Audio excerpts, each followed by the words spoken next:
Israel. The title of this video is Israel, you are dealing with God and not man. Isaiah chapter 46 verse 3 to 5 and verse 8 to 11 is what will be our focus at this lesson. In Isaiah chapter 46 verse 3 to 5, God is speaking to the remnant or the remaining ones of the house of Jacob, the descendants of Abraham, Isaac, and Jacob, not to any other person, any other people. These are the promises that he made is for them, to whom he said he have supported and carried from the womb. And he promised to keep supporting and carrying those of Abraham's seed or descendants. Verse 5, he asks us the question, so to whom can you liken our God or make him equal or compared to? And the answer is, there is none compared to our God. No God of the nations can compare to our God, O Israel.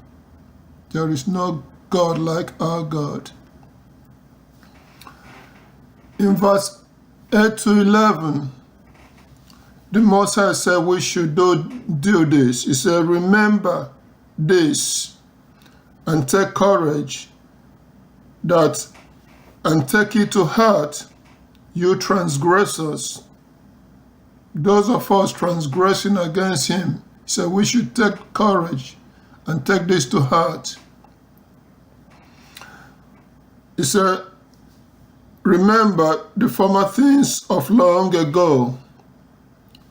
That is, that he is God, and there is no other like him. Verse 10 said, God foretells. He said he foretells from the very beginning what the outcome will be.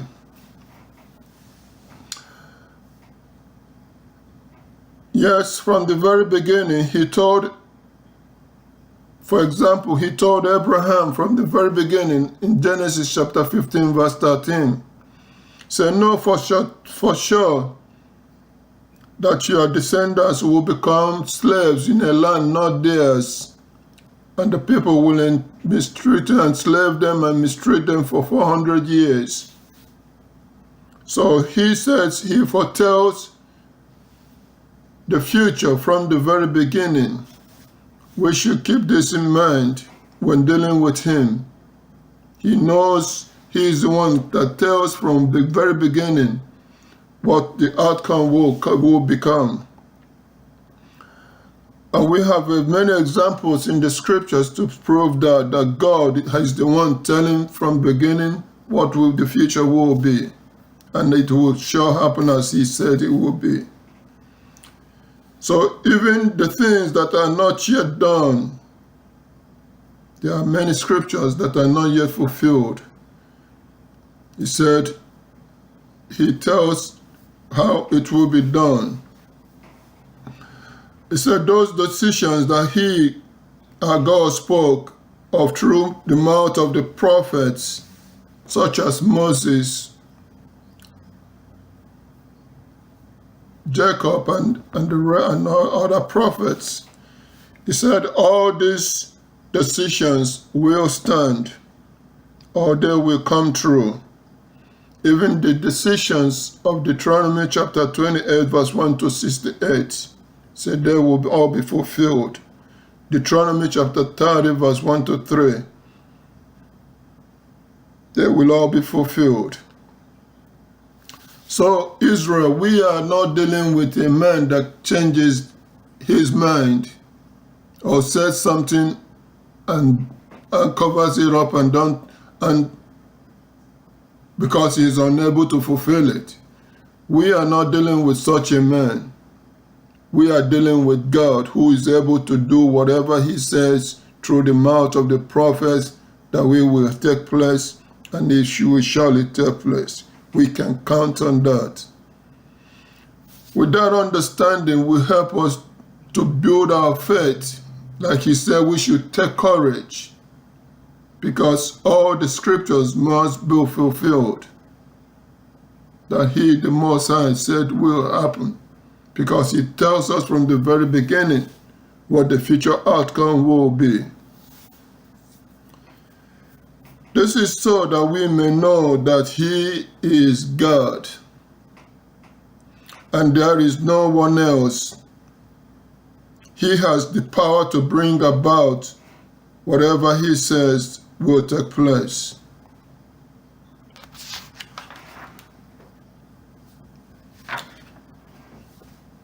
For example,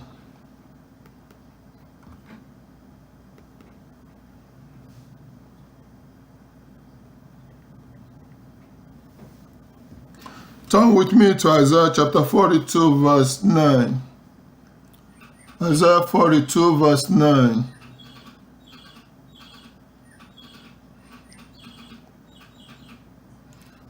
Notice what the Most High says. He says, "See, the first things have come to pass, but now I am declaring new things.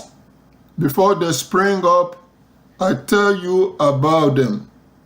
So the Most High says he's declaring new things, and even before they happen, he lets his people know what will happen. In this case, he tells from the very beginning what will happen in the future. We should keep this in mind. That's why he said, "Remember this, Israel," especially you, the remnants of Israel that are living, surviving today. Remember this. Not all the things the Most High said will happen. His counsels of long ago must take place. Turn to Isaiah chapter 45 verse 21. 45 verse 21, Isaiah.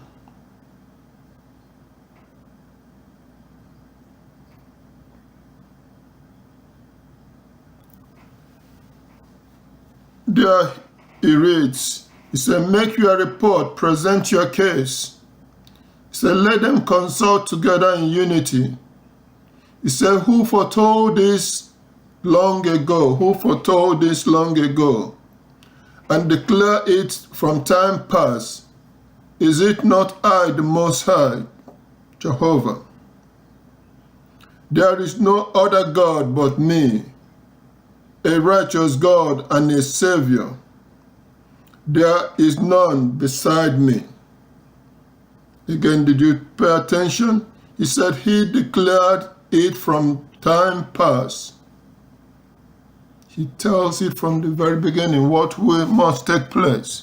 So the Most High has revealed to us his activities, the things that must take place, the things that must happen to the nation of Israel, the things that must happen, the things that he is doing. He has foretold what is going to take place. So as we examine his word and ask for his insight and understanding, he will begin to reveal to us the things that he foretold will take place, even the things that are yet not done, that he foretold from the very beginning. And we can be sure that all these things must be done. Again, I want you to see Psalms 135 verse 6. Psalms 135 verse 6.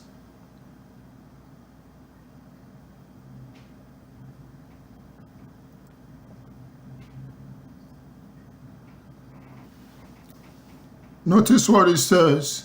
Said, "The Most High does everything he pleases to do." The Most High does everything he pleases to do. in heavens and on earth, in the sea and in all the depths. The Most High does everything that He pleases to do. If He said, I'm going to save Israel, the Most High will do that.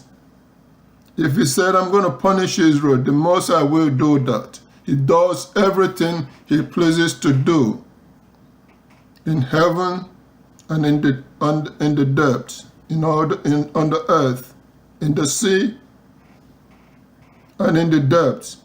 If He said the sea will dry up, the Most High will carry it out, because the Most High has power to do whatever He chooses to do. Israel, you are not dealing with man, you are dealing with God, the true God, who is able to do all the things that He said He will do. Again, take a look at Isaiah chapter 55. Isaiah chapter 55.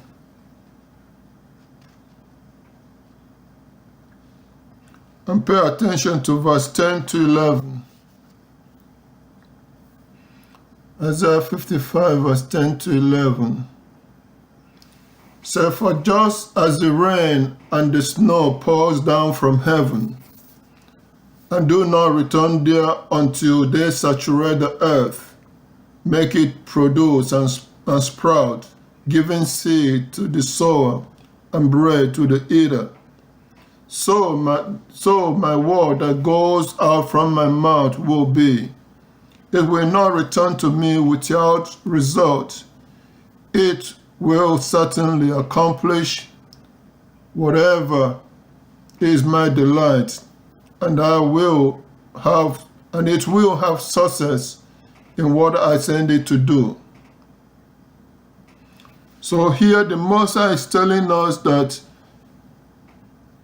using the rain and the snow as an example, He sends the rain and there comes down and saturates the earth in order to fulfill His purpose of watering the earth and also giving life to the vegetations, helping them to sprout and to produce food for men to eat.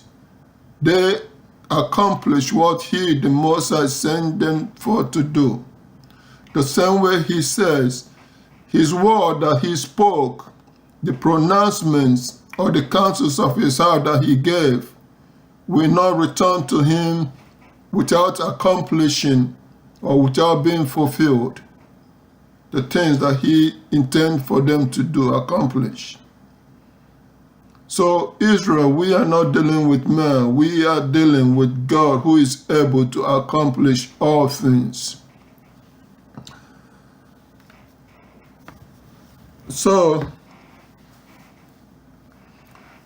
keeping that in mind, that whatever the Most High says, His counsels of long ago must take place.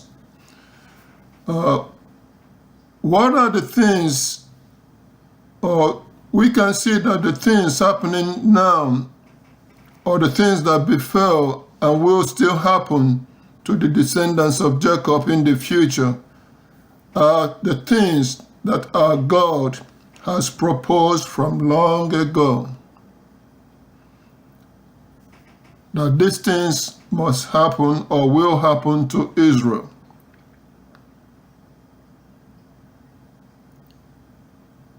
Because whatever He says, whatever counsels of His heart, He said it will stand, it will take place. For example, let's look at Psalm 33, verse 11. Psalms 33, verse 11.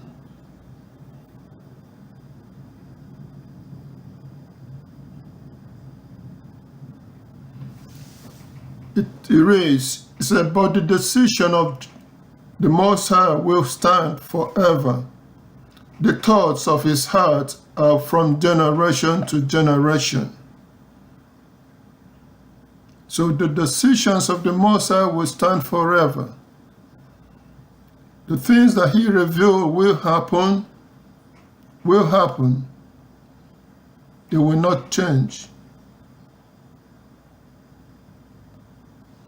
Look at Amos chapter 3. Amos chapter 3, verse 7. Prophet Amos reminded us of this. He says, the sovereign Lord Jehovah will not do a thing unless he has revealed his confidential matter to his servants, the prophets. So the Most High is not hiding what he's doing from us, Israel, but he reveals them and made it plain to his people. He reveals them through the prophets. The prophet in turn showed it to the people. And these are also written that we may know what the Most High is doing with us, Israel. So the things that has happened to Israel, or that is happening to Israel today, is the things foretold. We can look through the scriptures and find what the Most High is doing with his people. Whatever they are, what the Most High is accomplishing with his people. Let us examine some of the things that the Most High foretold from long ago that will happen to Israel or Abraham's descendants. The first thing that he foretold, one of the first things that he foretold is Genesis chapter 15, verse 13. There, the Most High foretold that Abraham's descendants will be enslaved and mistreated in a land not theirs for 400 years. And this is not fulfilled in Egypt, though they've stayed another 400 years in Egypt. But he said he would do it a second time. So this is referring to the second Egypt.